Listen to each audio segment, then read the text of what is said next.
of the worst garment factory disaster in the world's history. Over 1,000 people were killed and thousands more left injured when the 8-storey Rana Plaza fell like a pack of cards. The building had been declared unsafe, but there were quotas to be met.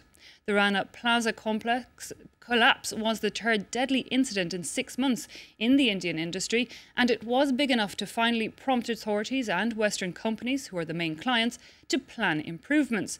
Now, a year on, victims are struggling to rebuild their lives and questionable conditions continue. Our reporters in India take us inside the factories in Bangladesh today. These photos are all that remain. Portraits of loved ones lost when Rana Plaza collapsed 1 year ago. The building used to stand behind these barriers. Today, families continue to gather here each morning. This woman lost her daughter. She worked on the second floor as a seamstress, and like many others, her body was never found. Wherever I am, whether it's here in front of the ruins or at home, it's like I'm still waiting for her to call me. But I know she never will. Many here say they haven't received any compensation for the death of their family members. In the aftermath of the accident, a $40 million fund was created to assist the victims of Rana Plaza.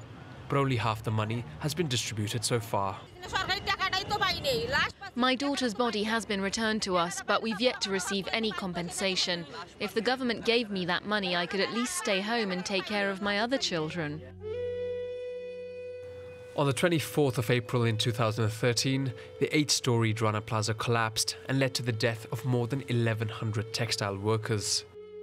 The disaster was the biggest in a string of industrial accidents to have hit Bangladesh's textile industry, which accounts for 80% of the country's exports and produces clothes for a number of international retailers. Close to the ruins of Rana Plaza is a building which looks almost the same. In sweltering heat, workers continue to toil in conditions that haven't improved much since the collapse. Factory inspections are rare, and inspectors are often easily bribed. That means security regulations go ignored, even though most clothing brands now require Bangladeshi factories to conform to these rules. Trade unionist Nazma Akhtar accompanied us to this model factory, which employs 400 people and is one of the few that allows cameras inside.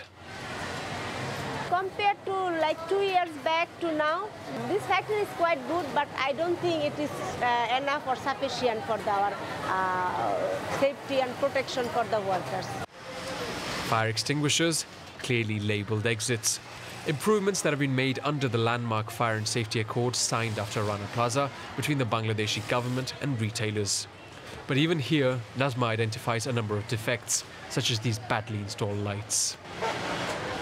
Most of the time, the garments factory, the fire incident happened from the short circuit. Workers themselves sometimes struggle to adapt to the new rules. For example, many aren't used to wearing a mask. She wears the mask, which is good for her health even, because if all the dust goes to her stomach, it can be tuberculosis and some other allergies, and many diseases can be happen. But when she uses, this is good. But you see, she didn't use this, and this is also not good. To prevent an exodus of foreign brands, Bangladesh's government and garment industry have made some positive changes over the past year. But more needs to be done to ensure that Bangladeshi workers don't end up paying the real cost for cheap clothes in the West. Time for some sports now, kicking off with